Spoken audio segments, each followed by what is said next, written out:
So we have several people signed up to testify, some representing a group, some as individuals. We will begin with Mr. Peter Engle.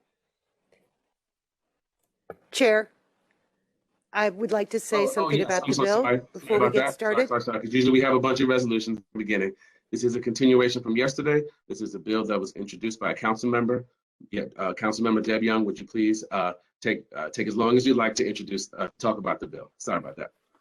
Thank you.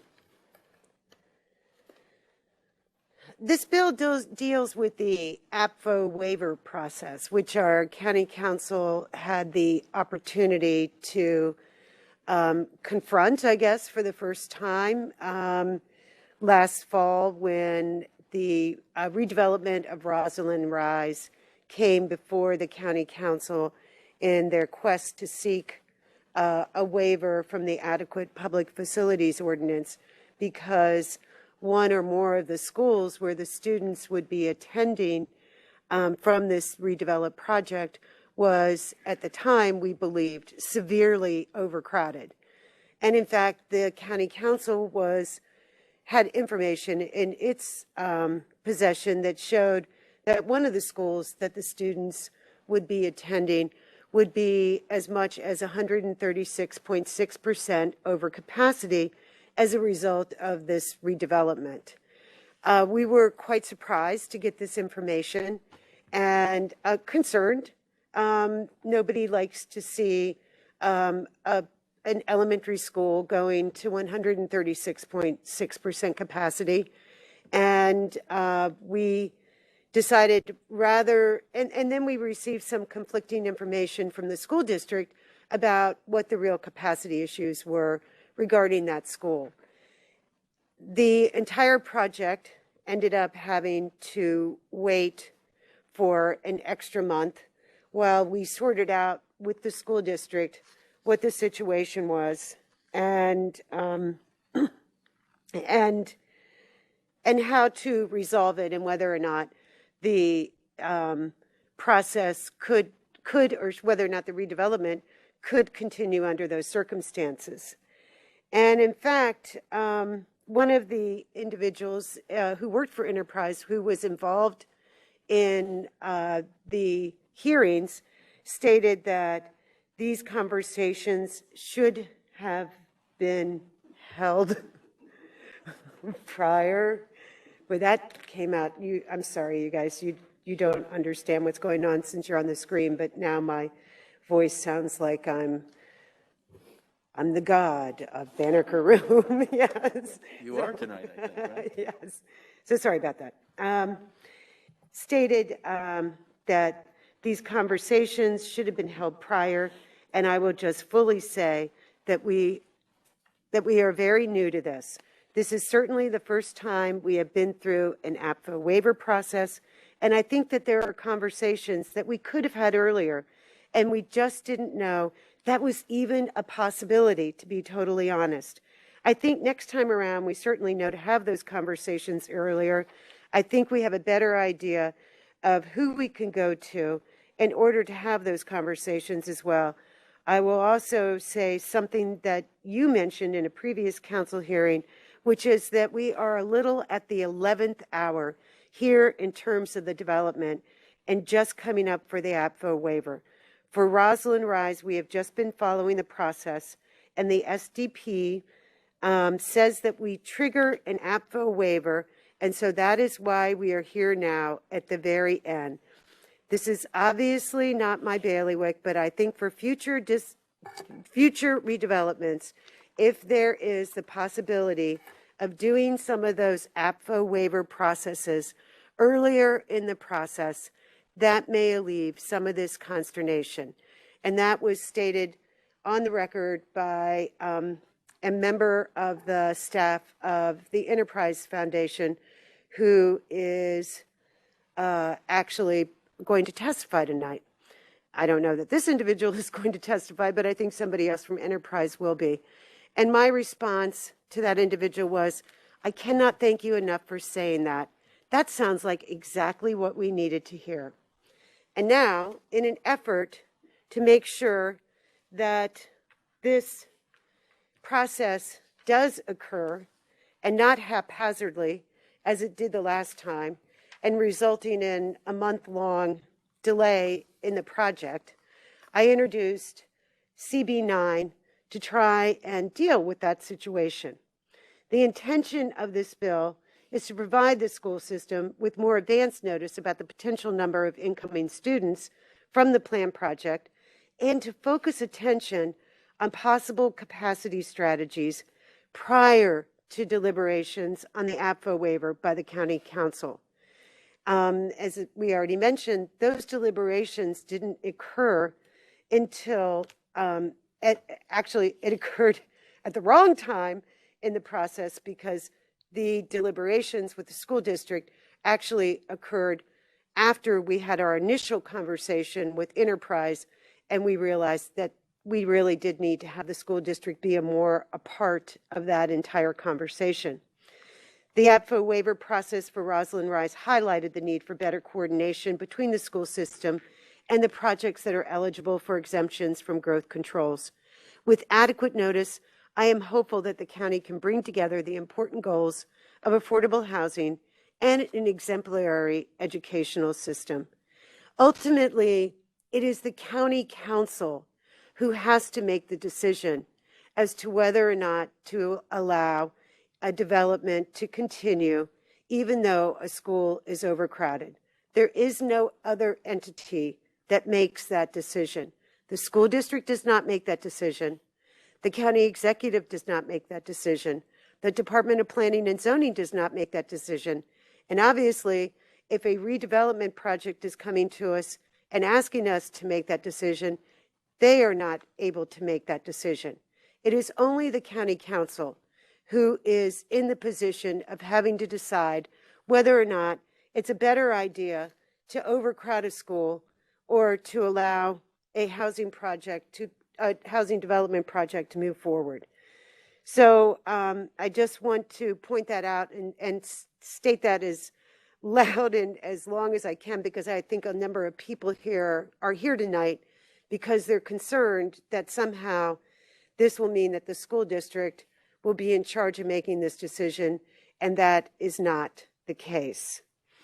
Prior to filing the bill, I shared an early draft with the Housing Commission, the Department of Housing, the Department of Planning and Zoning, the Howard County Public Schools, and the Enterprise Foundation.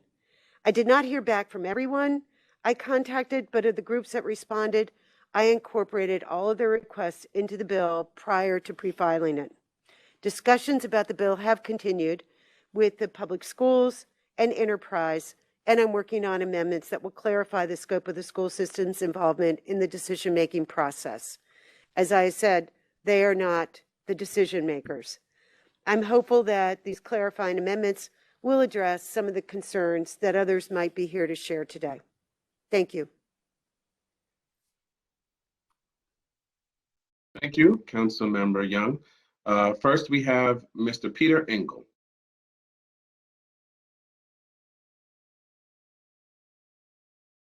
Good evening. I'm Peter Engle, Executive Director of the Howard County Housing Commission. The Commission owns and operates over 2,000 rental homes and is actively trying to increase the number and geographic diversity of housing opportunities for the county's low and moderate income families. Study after study has demonstrated the need for more affordable options for thousands of families already living in the county. Greater affordability and a greater geographic spread of housing would benefit everyone in the county by reducing commutes, traffic on our roads, and the production of greenhouse gases. Families with stable housing are healthier and use emergency rooms less frequently, which reduces healthcare costs for us all. Children in stable housing perform better in school, and parents who can afford their homes have more time to devote to helping their children with school. Businesses are more likely to locate and or remain in the county if their workforce is local, and businesses pay substantial taxes, which reduces the tax burden on county residents. Council Bill 9 will unfortunately make the production of new affordable housing opportunities next to impossible in most of the county, and in particular in areas of the county that would help to deconcentrate affordable housing. The Housing Commission opposes Council Bill 9. In 2018, the council passed an exception to Apfo that allows the council to approve certain affordable projects with the support of the county executive, even if the local schools were closed to new development at the time. The approval could only come after a careful weighing by the council of the relevant facts, including capacity utilization at the schools that would serve the project and at adjacent schools. Most of the county is currently closed to new development due to school capacity issues. Much of the area that could accommodate more students is in the western part of the county, where apartments and townhomes, the types of buildings that are generally more affordable, are prohibited by zoning. The result is that there are very few places in which badly needed housing options can be built without the Apfo exception. The open areas are primarily in older sections of Columbia. As a housing professional, this situation raises serious concerns of fair housing violations, with a new affordable housing only allowed in areas that already have a disproportionate number of Black residents. The existing language regarding the Apfo waiver notes that the provision intended to balance the county's policy goals to provide adequate school facilities and affordable housing. Council Bill 9 seeks to change this careful balance by requiring those building new affordable housing to get a written document from the Howard County Public School System committing the school system to a redistricting or other capacity solution for the relevant schools. The result is that the school system would need to solve the capacity issue on its own before new affordable housing could be built. That approval has to come before any project could come back to the council for its own evaluation of the project. This removes the council from doing what it should do, weighing the competing needs of the county and making a judicious decision when necessary in order to create the best conditions for all of us. Placing the burden of a capacity solution on the school system can only lead to increased opposition to new housing. The school system is established to work for the best interests of its students, not to evaluate and assist with housing. Any capacity solution will certainly meet with opposition from the families that might be impacted, adding potential redistricting to the housing debate, which we know is already contentious. The school system is not the right entity to be weighing the interests of the schools and the county's need for housing opportunities. The right entity is the council. There are also practical problems with the bill. It's not clear that the school system is allowed to do the ad hoc type of redistricting contemplated, nor is it clear who could sign a commitment for such a solution. The bill also requires a discussion and solution for the school capacity question to occur prior to any funding application for state benefits. At this stage of the project, the developer may not even know exactly how many units the site will hold, much less the mix of bedrooms, both of which need to be determined prior to school impact calculations. The bill could be amended in a manner that would gain our support. The Commission would be in favor of a bill that would require those creating new affordable options to meet with the school system, discuss the plans for development, and work together for a solution to the capacity issue. However, if the school system would not commit to such a solution, the project would still receive a review by the council, which could decide to allow it to advance. The result would be consultation the council desires without the decision-making authority shifting to the school system. Thank you again for the opportunity to testify, and we respectfully request that the council members either amend Council Bill 9 as suggested or vote against it. And I would be happy to answer any questions. Thank you, Mr. Engle. Ms. Young, questions for Mr. Engle? Well, Mr. Engle, you'll be very happy to know that I agree with you and that we have already met with the school district who suggested some amendments that will actually do exactly what you have suggested. We took out the word solution because while we did not see quite the import in that word that others did, it was clearly causing some difficulties when it came to reading this bill and people feeling like it was something more than it is. And that word was replaced with strategies. There is nothing in the original bill, nor is there now, that indicates that the school district has approval over anything regarding this process. They don't. And there's nothing about ad hoc redistricting. The school district is simply being asked to provide a report based on information derived from the developer and from DPZ as to what potential capacity strategies could be put in place in the event that a school is extremely overcrowded. as a result of a redevelopment or the development of a project. That's it. It's that simple. That really is all that we are asking for in this bill. And I'm not quite sure how people started thinking that this was a bill about trying to stop affordable housing, because that is not what this bill is about. This bill is about getting information from the developer to the school district with DPZ involved, so that when it comes to us, the decision makers, we know what it is that we're actually looking at. We don't have to create a 1-month delay because of misinformation that we've been given previously. It is simply an opportunity, and a legislated one at that, because we saw how poorly it can work. And while I think that there are people who are now involved in this system and in this whole process who are well aware of what can be done and what should be done, and I have also heard that perhaps all we need is a administrative process to fix this. I can't trust that for future councils that this will be done, that this incident, this whole 1-month delay will be recalled by others who were involved in this process in 2021. And if we legislate it, then it will be there forever. And there will always be this opportunity legislated to make sure that all the parties are talking to each other, that the school district is aware of what is occurring, and that they can plan strategies, not solutions, not redistricting, to actually deal with the issue at hand, which in the case of somebody seeking an Apfo waiver, that issue at hand is an overcrowded school.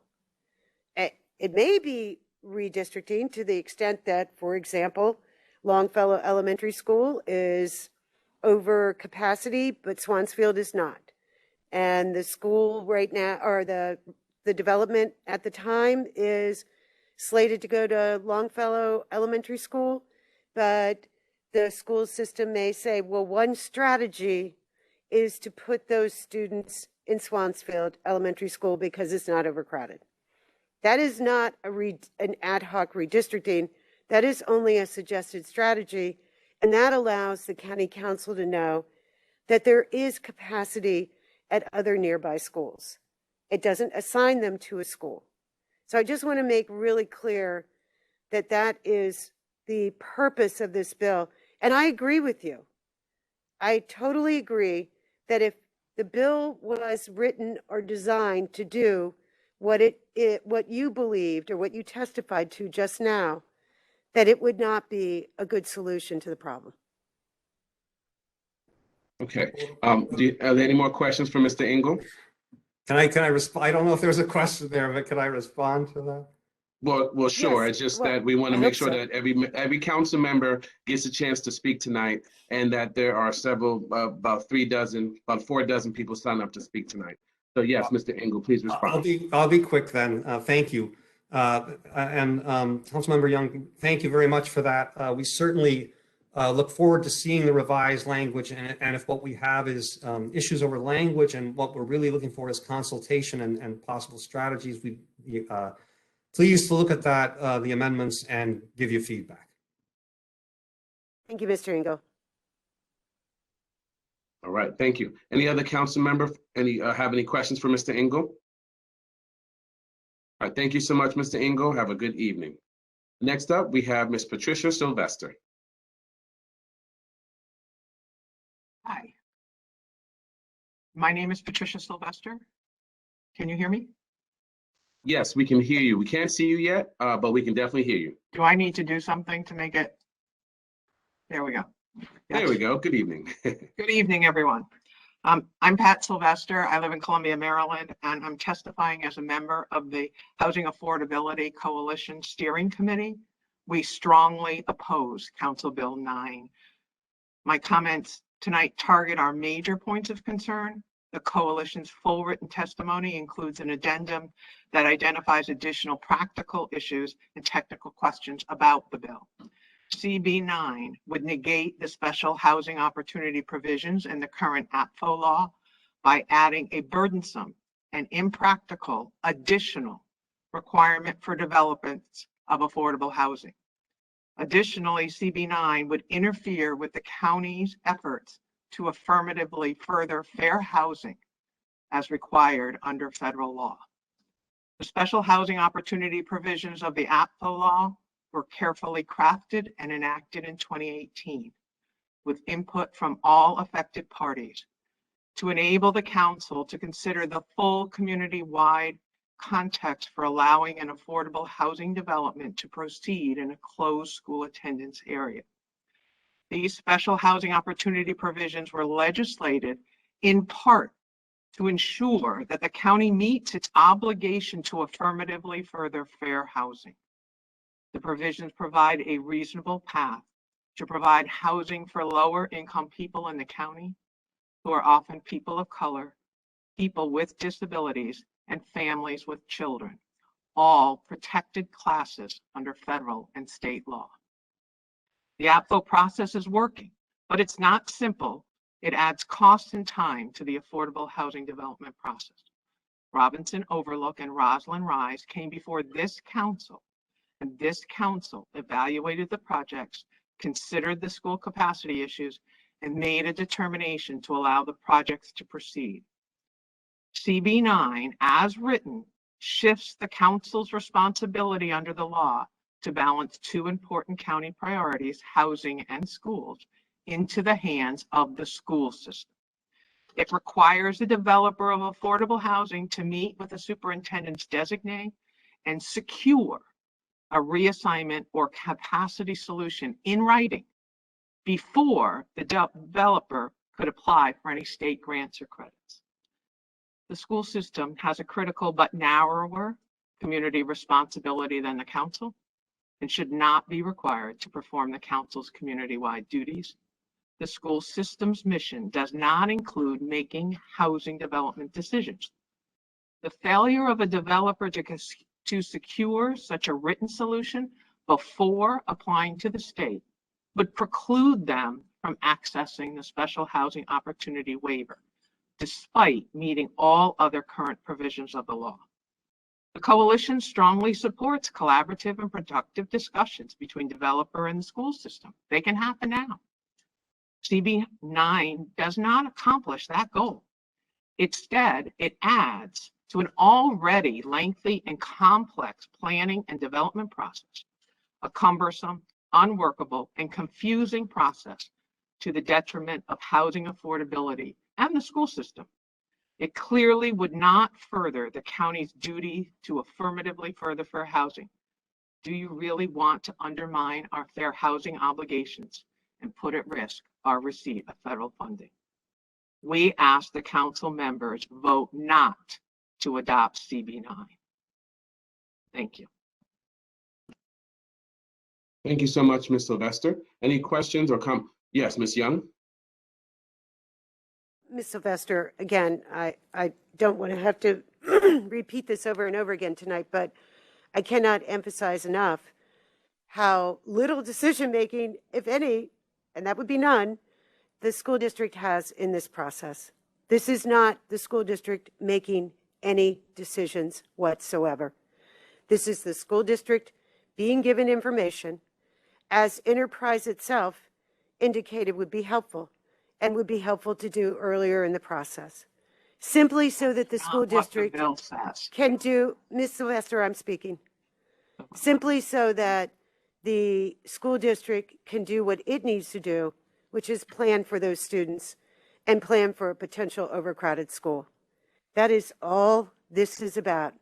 And then that information is passed on to the county council, who is in charge of making that decision.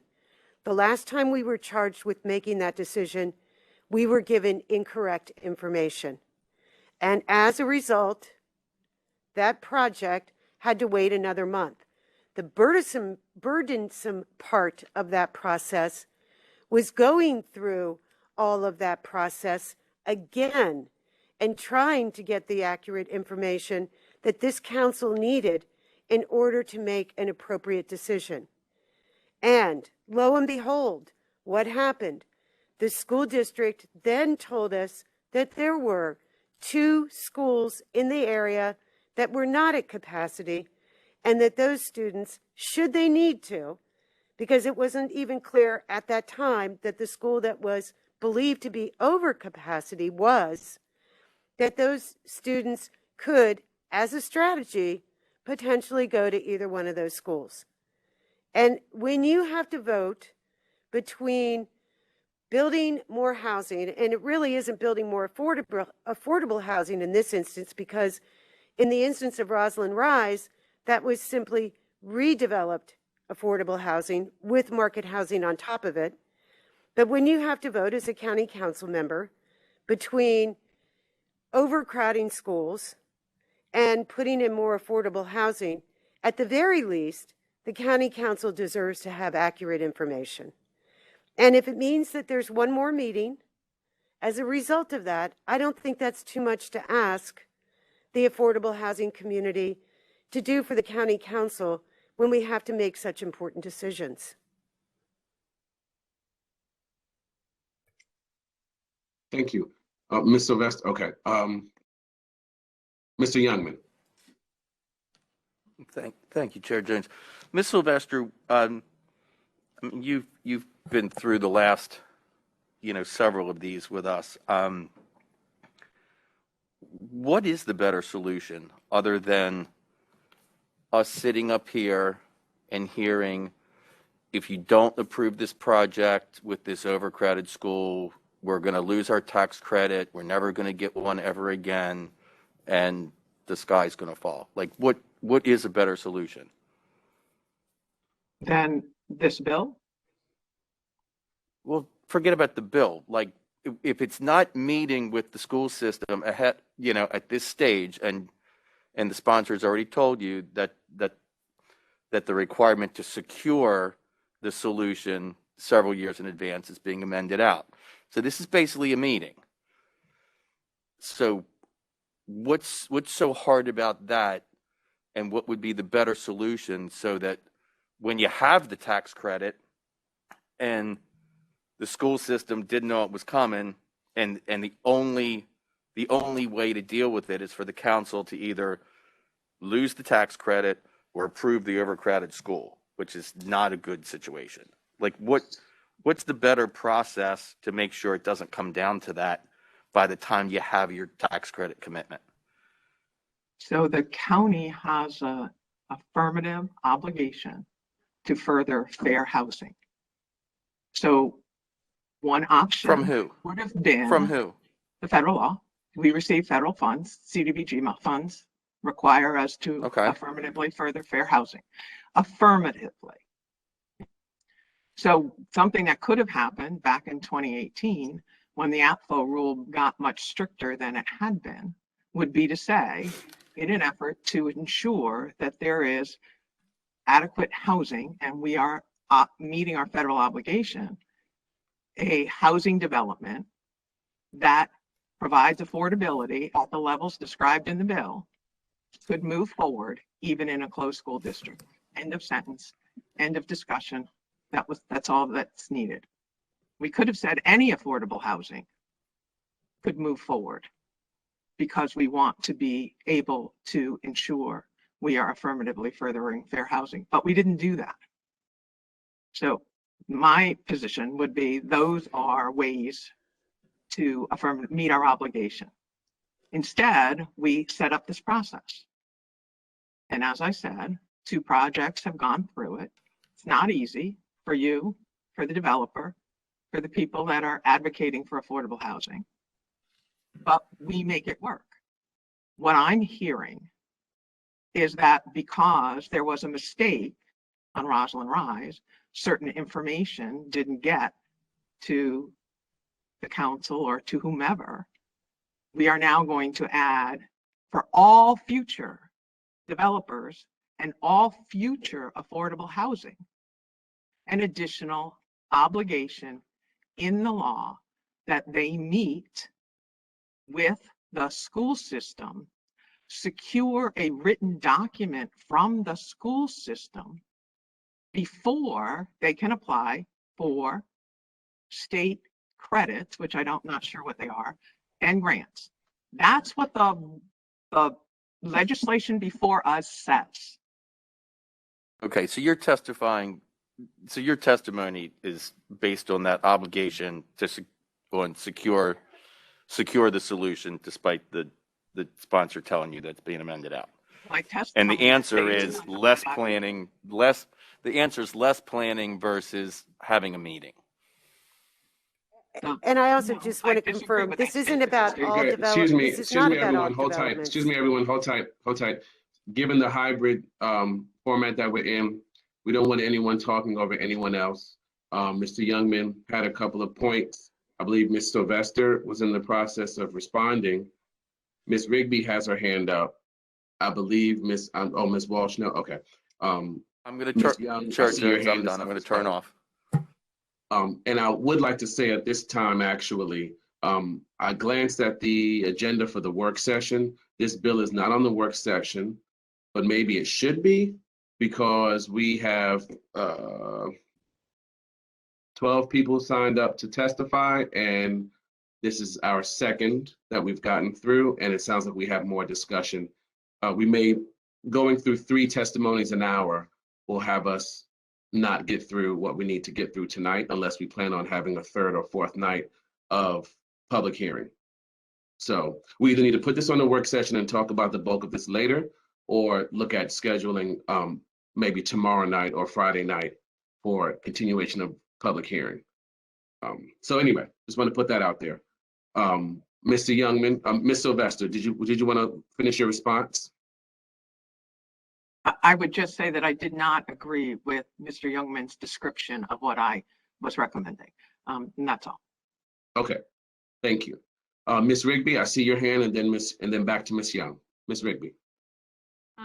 I was just simply going to state we do have a lot of folks waiting to be heard tonight, and I'm going to assume that most of them made their testimony off of what they prepared prior to the last 40 minutes. So I think if folks have a lot of questions, maybe it should go on the work session, but I do want to make sure that everybody has a chance to be heard tonight. Thank you, Ms. Rigby. I definitely agree with that sentiment. Ms. Young. I just want to make sure that the record is clear that this does not apply to all affordable housing developments. This only applies to affordable housing developments that are applying for an APFA waiver. Only affordable housing developments can apply for an APFA waiver. Or get an APFA waiver.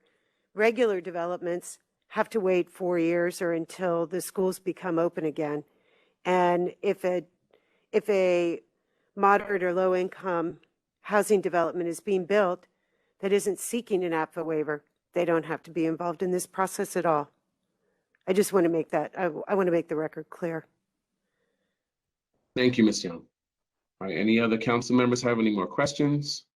Thank you so much, Ms. Sylvester. Ms. Sylvester, for your time tonight. Appreciate it. Next, we have Mr. Praveen Panuri. He is not on the call with us. Okay. We'll come back to Mr. Panuri. I'm sure he'll join us very soon. Next, we have Mr. Brent Loveless.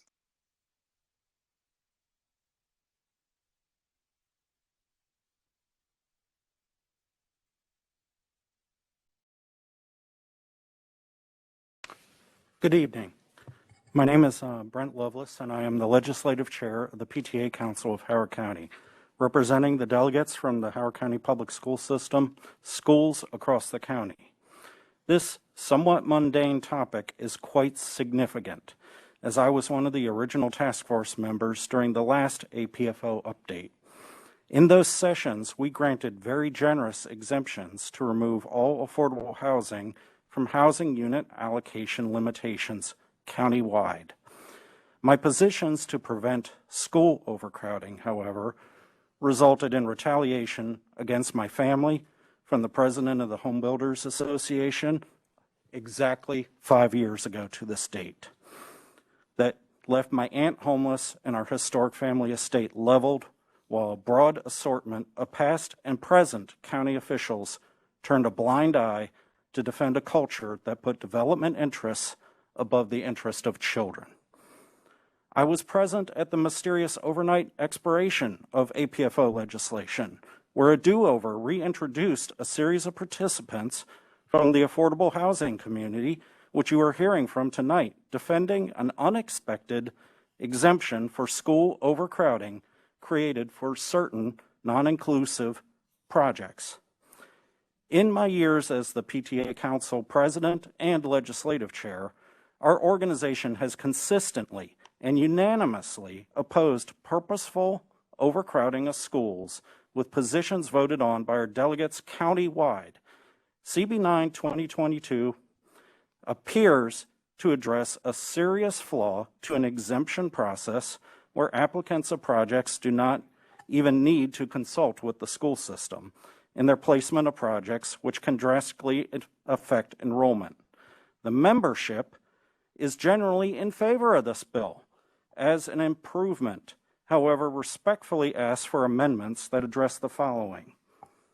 First is the availability of capacity across the entire school system at each grade level in their considerations, not just the regional capacity, which is not isolated from other regions in countywide redistricting efforts.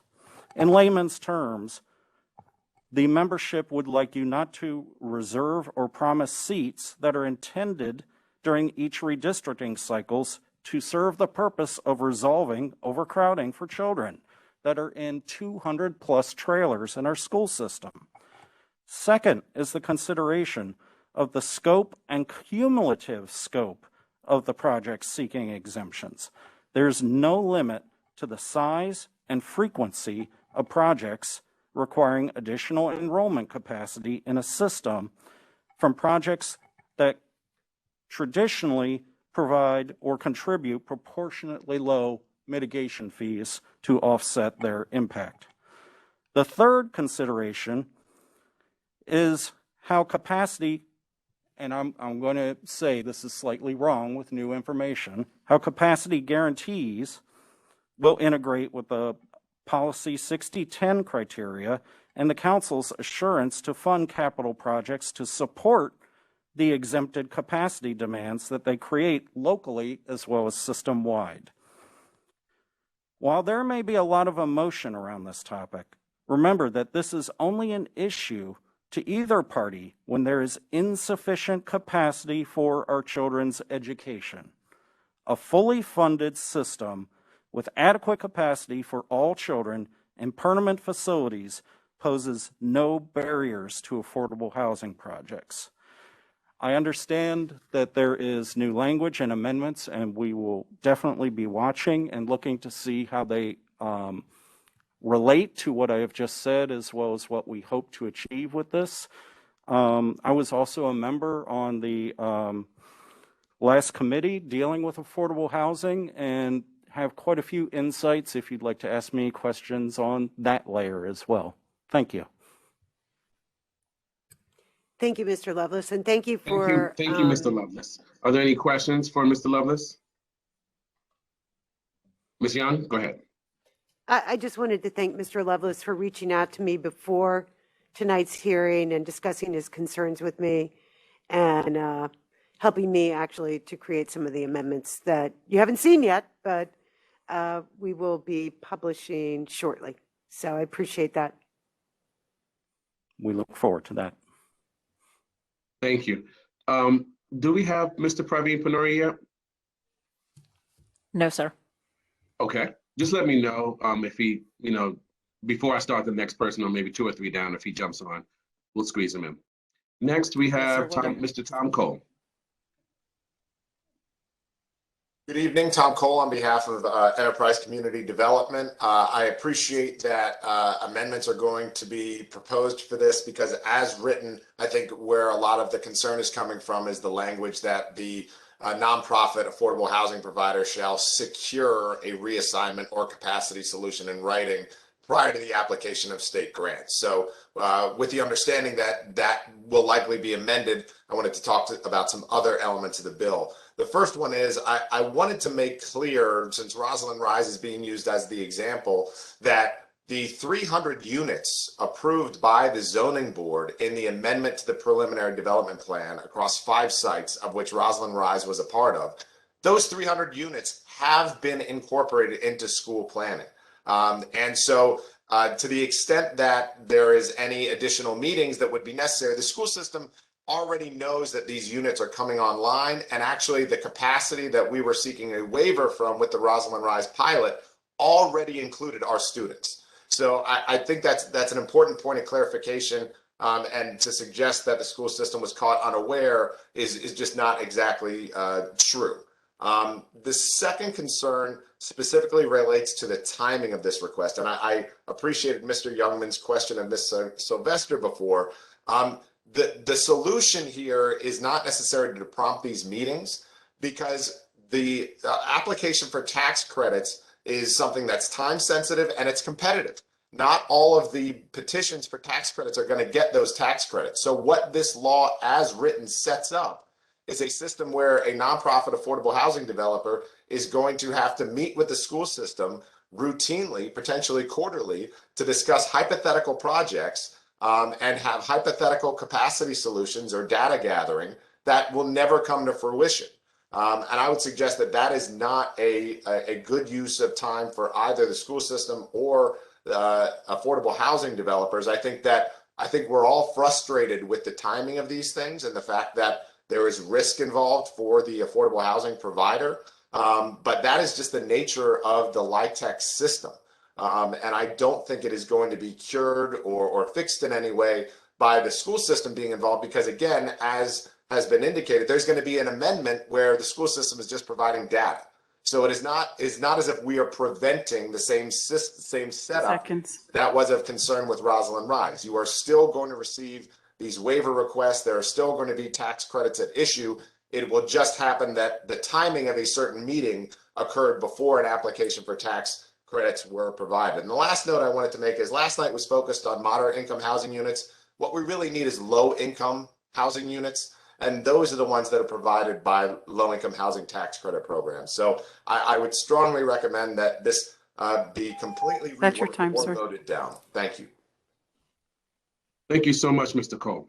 Any comments, questions for Mr. Coale? Ms. Young.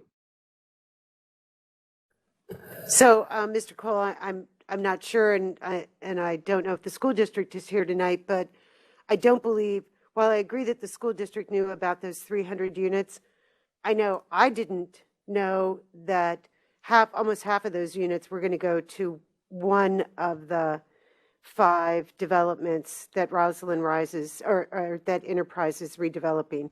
And it was the fact that so many of those units were put into one of the 5 apartment complexes that created the potential overcrowding of Bryant Woods Elementary School, which, as you know, turned out not to be true.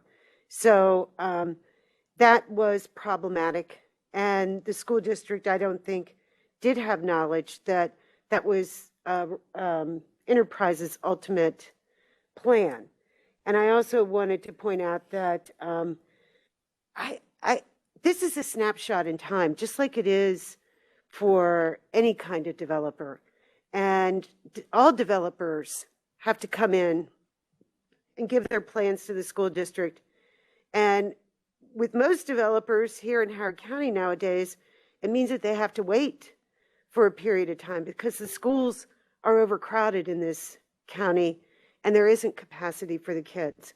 Ultimately, the units get built because they don't have to wait forever. And this is one instance where the developer of low income or affordable housing is being asked to have one extra meeting. It's a snapshot. Nobody's asking them to come back and meet with the school system on a quarterly basis. If they think they're going to build 30 apartments or 40 apartments, they know that that's what they're building, 30 or 40 apartments. They don't need to come back and say over and over again 4 times a year, oh, we still haven't gotten our tax credits, but now we're still building 30 apartments. We're still building 40 apartments. That would make no sense.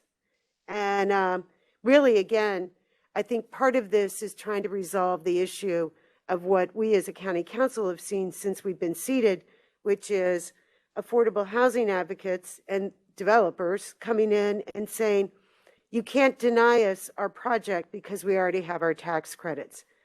And it's an odd position to be in, since we're the ones who are supposed to be making the decisions. And then we're told you can't deny the projects because we already have our tax credits.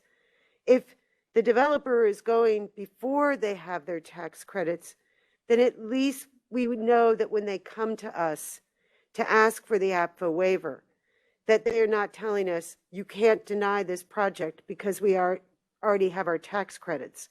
Then it's a real decision-making process. Thank you. And to respond to those questions, the first one, we received two separate numbers from the school system in terms of what the capacity was. There was the feasibility study, and then there was the Apfo capacity chart. And when we spoke with the school system, we said, is it true that the numbers that we're seeing for Bryant Woods already incorporate the students that are going to be produced from this project? And the answer was yes. So I just wanted to clarify on that point. The second point is, in terms of the meetings, if a petitioner is going to submit for 9% competitive tax credits, this is something that they are not guaranteed. So the legislation as it's written is requiring them to meet about hypothetical projects. And due to the timing of when these tax credits are awarded, a developer would be incentivized to have regular meetings with the school system to say, we're going to be trying this one again, or we think we might be trying this one. And the question as to when it eventually comes to the council and you saying you cannot deny it, that is a matter of persuasion. It is saying the council should not deny this because federal low-income tax credit dollars, precious dollars that otherwise will not, if we don't have it, we don't build low-income housing. That is what is being presented to you. No one is saying the council can't do something. There's no authority to say that. So I'm glad amendments are coming in, because I think that the law as written is going to make sure we don't have low-income housing in Howard County, especially in light of how large the adequate public facilities housing moratorium is. Thank you for the discussion. Any other council members have any questions for Mr. Coale? All right, thank you so much, Mr. Coale. Next, we have Mr. Hiruy Hadgu. Good evening, members of the County Council. My name is Hiruy Hadgu, testifying on behalf of the Howard County Citizens Association. We support this legislation, and we thank Councilmember Deb Jung for introducing it. The Adequate Public Facilities Ordinance is a tool to mitigate the impact of residential development on public facilities. A well-maintained public facility preserves quality of life. Howard County's major economic engine is its school system, which unfortunately has been adversely impacted by unmitigated increase in residential development and terrible zoning and land use decisions. These adverse decisions lead to higher class sizes, increase in teacher to student ratio, and general pressure on county resources. The children disproportionately impacted by a reduction in level of service are those from low-income families and the school's special education program, which is why we continue to be puzzled by the Apfo carve-out that allows the county to ignore school capacity when approving residential development that would benefit children from low-income families. Unmitigated increase in residential development leads to inequitable conditions for those disproportionately impacted. This legislation will add a safeguard to Apfo by requiring coordination with the school system to ensure that affordable housing projects are not plopped in already segregated neighborhoods, thereby exacerbating the inequitable conditions. The HCCA continues to advocate for an economically integrated Howard County and zoning and land use policies that do not concentrate poverty. We urge the County Council to work towards a vision of an integrated community by eliminating favorable exemptions, fees in lieu, and minimal obligations. And something interesting that was mentioned today. The school systems are tasked with focusing on what's best for its students, and I totally agree with that. Unfortunately, what happens is if the schools are overcrowded and you have huge class sizes, it's very difficult for those teachers to focus on those children who need a lot of who need attention, who need focus. So it seems to me this can't be an either or condition. We can achieve both by maybe passing laws that allow for homes to be built in communities where there aren't existing low-income homes. So I think these meetings would be a proactive way to anticipate any roadblock for projects that are described as risky. So to ensure that that those roadblocks are removed. Thank you. Thank you so much, Mr. Hadgu. Any questions? Okay, seeing none, thank you for your testimony. Next, we have Ms. Elizabeth Homan.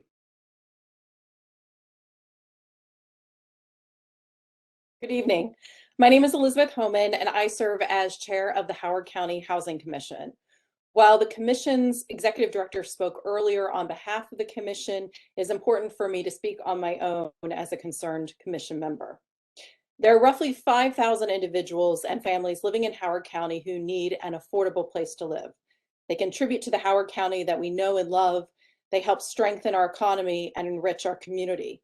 The changes to the Apfo waiver process proposed in CB9 as written could very well damage the ability to create new housing for this county's low-income residents. For this reason, I oppose CB9 as currently written. Why do I think CB9 would negatively impact affordable housing? Because the current process allows the county council to balance the shortage of seats in the schools with the shortage of homes. But CB9 as written places school capacity at a higher priority than safe and affordable housing. Currently, consultation between developers of new affordable housing and the school system could benefit both parties in Howard County, but mandating that the school system secure reassignment or find a solution first before any affordable housing project proceeds could damage affordable housing opportunities. Such a failure on our part would mean that Howard County families would continue to struggle. Lack of access to affordable housing impacts family health, education, and finances. We must do our part to help those who need us and are counting on us. Please vote against CB9 in its current version. Thank you. Thank you so much, Ms. Homan, for your testimony. Any questions for Ms. Homan? Okay, seeing none, thank you so much. Next up, we have Ms. Vicky Cutroneo. Hello. Oh, sorry. I'm gonna start my video. Your kids are ridiculously cute. I can't even handle it anymore. Thank you so much. They had to join me for a little bit. Sorry. I'm completely distracted. No, please go ahead. I'm actually not going to testify. The board has not taken a position on this. I just wanted to, it would be odd if there was no board testimony on a bill that directly impacts the school system. So I just wanted to say that we are working with Ms. Young on said amendments and appreciate her looking into this, and hopefully we can come to a bill that is a more agreeable to everyone. This evolved from Roslyn Rise, and I remember when I testified, because I think it always becomes a wedge issue, affordable housing versus the schools, and I think that's really unfortunate. I don't ever want to testify against affordable housing, and I feel like the Apfo exemption always puts us in that position. And I sat next to Enterprise Community Homes when I testified about Roslyn Rise. Hey, there are these other solutions. And they agreed also, hey, we should have these conversations earlier in the process. Yes, the school system is aware of projects, but that doesn't mean county council is aware of all of those implications. And that was, Ms. Young just said that, like, they weren't aware, and county council is our funding, the county is our funding source. So, and, you know, we're constantly talking about capacity and solutions. So that is where this came from. And I appreciate Ms. Young filing this legislation to get this conversation going. I don't think it's against affordable housing. We want to, you know, mitigate the impact of the exemption and find solutions. The language that the school system was really struggling with was solution. So Ms. Young is working with us, and I hope that the board can support this. But again, we have not taken a position. It will come to the full board next Thursday. So hopefully I didn't rattle on too long here. Does anyone have any questions? Yes, thank you. Thank you, Ms. Cutroneo. Anyone have any questions? Ms. Young, yes. I just wanted to thank Ms. Cutroneo for meeting with us. Again, this was yet somebody else who wanted to take time and ensure that we had the right information before we filed this bill and again afterwards. So, and I think Vicky said it very well. This is not about in any way trying to stop affordable housing. It is about mitigating or using this opportunity to mitigate overcrowded schools and affordable housing, and hopefully synchronizing these two systems better so that when this information comes to the county council, and again, we are making these decisions, then we know what it is that we're actually faced with. And the school system has an opportunity to look at some of those mitigation factors. So yeah, thank you very much. And, you know, we were talking about the timing with the tax credits and all that, but also Roslyn Rise, you know, parts of the units were already demolished and families had moved. And it's sort of like you're backed into this corner, and we should have these conversations earlier in a public format, you know. So, all right, thank you. Thank you so much. Any other council members have any questions for Ms. Cutroneo? All right, thanks again, Ms. Cutroneo, for your service to Howard County and your testimony tonight. Good night. Next, we have Ms. McKenzie Kisiel. Sorry if I mispronounced that. It's Kisiel, and it always gets mispronounced, so please say it however however you see fit. I do apologize, Ms. Kisiel. Not at Please all. proceed. Thank you for allowing me to speak tonight. Good evening, members of the council. I am McKenzie Kisiel, and I am a senior development manager for Enterprise Community Development. And some of you might remember me from such debacles as the Roslyn Rise pilot and Apfo waiver legislation, as well as the quote that you heard earlier tonight from Councilmember Young. And I will say, after hearing my words stated back to me, I wish that they were a bit more eloquent in the moment, but I think disagree with anything I said at the time. And I think I want to say that the Enterprise does agree generally with the intent of this bill, but has some concerns with how it is written. I know that everyone knows kind of who Enterprise is generally, so I'm going to skip any extended introduction, but just for a little bit of context, Enterprise owns and operates 16 communities in Howard County, including 5 properties in the heart of Columbia that we acquired with the plans to redevelop and preserve the affordable housing and transform these properties from essentially what they are is pockets of poverty into vibrant mixed income communities. And this council, has been mentioned previously, supported the redevelopment of these properties by granting an amendment to the preliminary development plan through its zoning board action in 2020. We do believe that as written, this bill stands in the way of redevelopment of 4 of these 5 properties and potentially of affordable housing development more generally.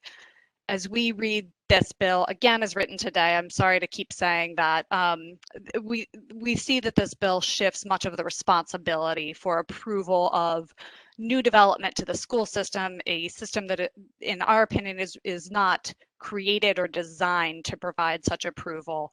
And I want to caveat that by saying that I heard loud and clear what Councilmember Young said about the council being the true deciding body here.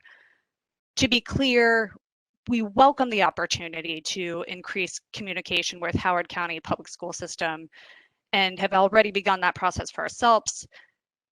But we have significant concerns about putting them in a gatekeeper function for the redevelopment of Columbia's affordable housing stock. Again, it sounds like this is being amended, so we will look forward to reviewing the new language.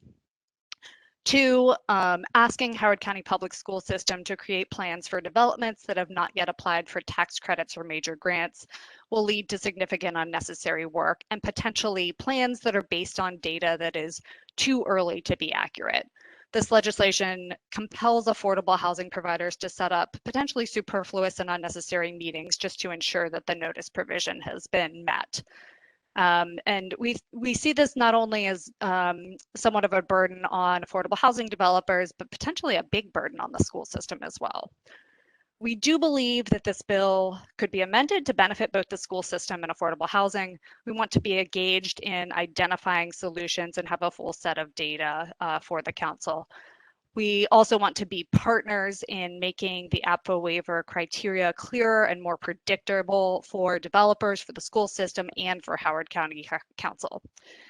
We're thankful for the constructive conversations that we've had with Councilmember Jung's office to date and the school system. And though we cannot support the legislation as written, we welcome the opportunity to continue discussion around amendments that will help the bill to achieve its intent. Given the substantial impact this legislation will have on affordable housing development in Howard County, we do respectfully request that this bill is tabled or otherwise given a long enough lead time in order to fully give us and others time to discuss and have thoughtful consideration of potential amendments. And that's all. Thank you so much, Ms. Kisiel. Ms. Young, any question for Ms. Kisiel? Yes, Ms. Kisiel, my office invited your office to its second meeting and to join us actually with the school board or the school district. And we were told that you all were too busy to attend that meeting. And we've invited you now to submit amendments, and we have not received any suggestions yet. So I'm not chastising you, but I am again inviting you publicly so that my colleagues as well know that we have done everything possible to get you all engaged in this process and to give us specific ideas, words that you think are problematic. So I will make that request, invitation for a third time here publicly. Thank you. Understood. Any other questions from Ms. Kisiel? All right, thank you so much, Ms. Kisiel, for your testimony tonight. Next, we have Ms. Kelly Klinefelter-Lee. Good evening. Chair Jones, Vice Chair Rigby, members Walsh, Young, and Youngman, good evening. My name is Kelly Klinefelter. I live in Columbia, and I am the president of the Howard Progressive Project. I'm here this evening to testify on behalf of HPP against CB9, as it's currently written. Howard Progressive Project's central organizing principle is community. We envision a more just and equitable Howard County, a place where every person can grow to their fullest potential. Our work for social, racial, and economic justice in Howard County is urgent because while this county is consistently recognized as one of the wealthiest and most educated in the nation, 1 in 4 of us struggles to make ends meet at the end of every month, and there is an egregious lack of affordable housing. We believe that CB9, as currently written, puts even more obstacles than those that already exist into place for the construction of affordable housing in Howard County. As currently written, CB9 would effectively remove from the County Council the ability to consider affordable housing projects in the county by shifting the burden to the Board of Education and placing requirements on Apfo applicants that are impossible to achieve, thereby undermining the very purpose for which Apfo was passed in the first place. Apfo is designed to allow the County Council to consider the specifics of individual affordable housing proposals. The blanket requirements in this bill, as currently written, would delay and deny projects that provide both the refurbishment of existing affordable homes and the construction of sorely needed new affordable homes, regardless of their individual merit. CB9 would also overburden an already stressed school planning office, whose job is not zoning and planning, forcing them into a role the county council is elected to fill. According to the 2018 Howard County Rental Survey, a shortage of over 5,000 affordable housing units existed 4 years ago. And what have we done since 2018 to address our shortage in affordable housing? Low-income housing proposals come before the county council in small numbers, about 100 units at a time, unit numbers that would generate 20 or 30 students to a school. It's not very many students. Since its inception, APFO's only been used 3 times to approve affordable housing units, adding a total of 75 students to our school system. But some of our leaders have suggested that the quality of the education offered in our remarkably excellent schools declines because of the addition of a handful of students. Can it really be possible that our school system of 57,000 students is going to collapse under the weight of the addition of 20 or 30 more students from the building of an affordable housing project? I really don't think so. We're creating in this argument a false choice, a choice between affordable housing and schools that's really dangerous. And we're doing this in order to make it easier to say no to the affordable housing that we know we need, and that we know our frontline workers need, and that we know our low-wage workers need. But we cannot look to our public school system, the very institution that takes on many of the supports of inadequately housed children, to be the arbiter of affordable housing development. And I will tell you, as a teacher myself, I'm a Baltimore City Schools teacher, I will tell you that no one who's worked in a school will ever testify against a child having a safe, warm place to live. As one of the wealthiest counties in the wealthiest nation in the world, during a pandemic, with inflation rising, we are in no position in Howard County to put even more obstacles up to affordable housing than already exist. Please vote against CB9. Thank you very much. Thank you so much, Ms. Klinefelter-Lee. Any questions from any council members? All right, thank you so much, Ms. Klinefelter-Lee. Next, we have Ms. Linda Leslie. Good evening. Can you hear me okay? Yes, we can hear you. Great. Good evening. My name is Linda Leslie and I live in District 4. I'm testifying today on my own behalf to express my deep concern with Council Bill 9-2022. This bill left me with so many questions. To state the obvious, that shouldn't be something that happens when you read proposed legislation. I appreciate that the bill's sponsor and others have recognized the significant issues with this bill's language. That being said, I'm going to share my thoughts, which I have updated somewhat based on this evening's revelations. The bill directs, and I think this is a major concern, that the project must meet with the designee of the superintendent to secure a reassignment or capacity solution in writing. What exactly does the bill mean by a solution, or as you're now suggesting, a strategy? Is it something vague like we will add capacity at that school or we will redistrict? Or is it something more specific like we will move Polygon X to school Y, or we will add 4 classrooms for $12 million? I'd like to know that. Either way, these types of solutions clearly aren't something that the superintendent can deliver on their own. Most times they have to be approved by the Board of Education, and in some cases they would be requiring budgeting years in advance. Is the bill proposing that all of that would need to be in place as part of the strategy?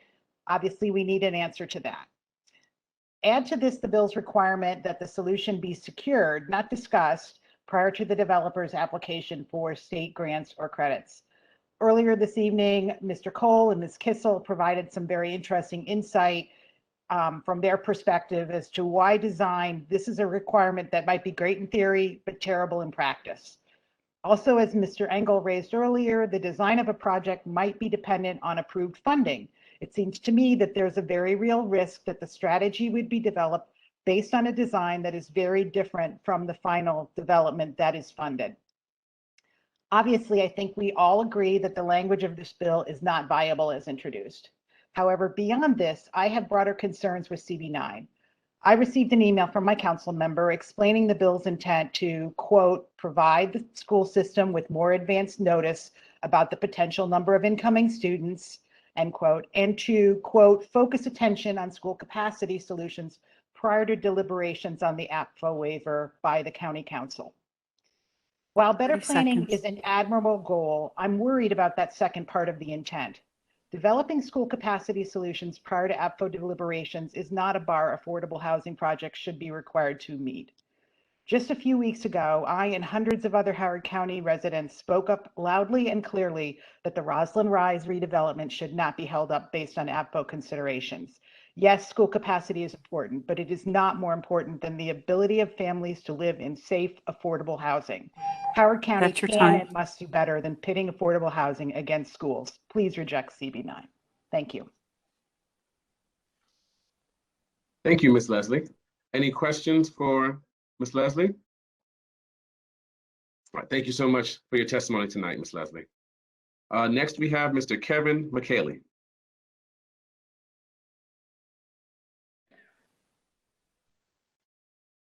For hearing my testimony.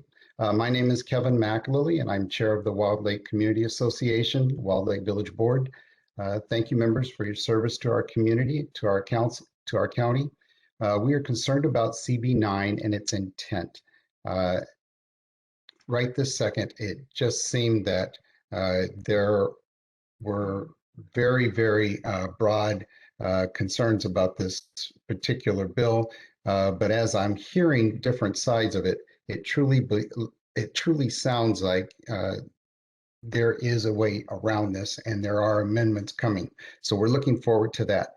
At this point in time, the additional processes like sitting down with the Department of Education to determine how and when they will be able to find room for students before they apply for an Apfo waiver and build new quality of life homes for residents who have waited so long. It's somewhat concerning.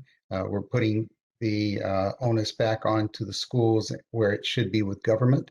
When we attended the past council work session on Roslyn Rise, which is in our Wilde Lake Village, it seemed that no one was able to use their leverage or persuasion to have the schools built at available sites or expanded at existing sites, even though they are funded through the county.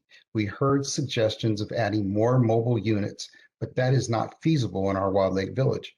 Faulkner Ridge School is available just around the corner from where Roslyn Rise is, but no one wanted to truly look at that as a solution for Wilde Lake and Harper's Choice Villages, which is next door to us. But conversation came, it left regarding integration into a solution that was probable for all of us. We have another affordable housing location, Right Out Heath, that is in Wilde Lake Village. It is on the books at this point in time as being one of the next locations that Enterprise Homes is going to be addressing. It's considered in that pipeline to be rebuilt.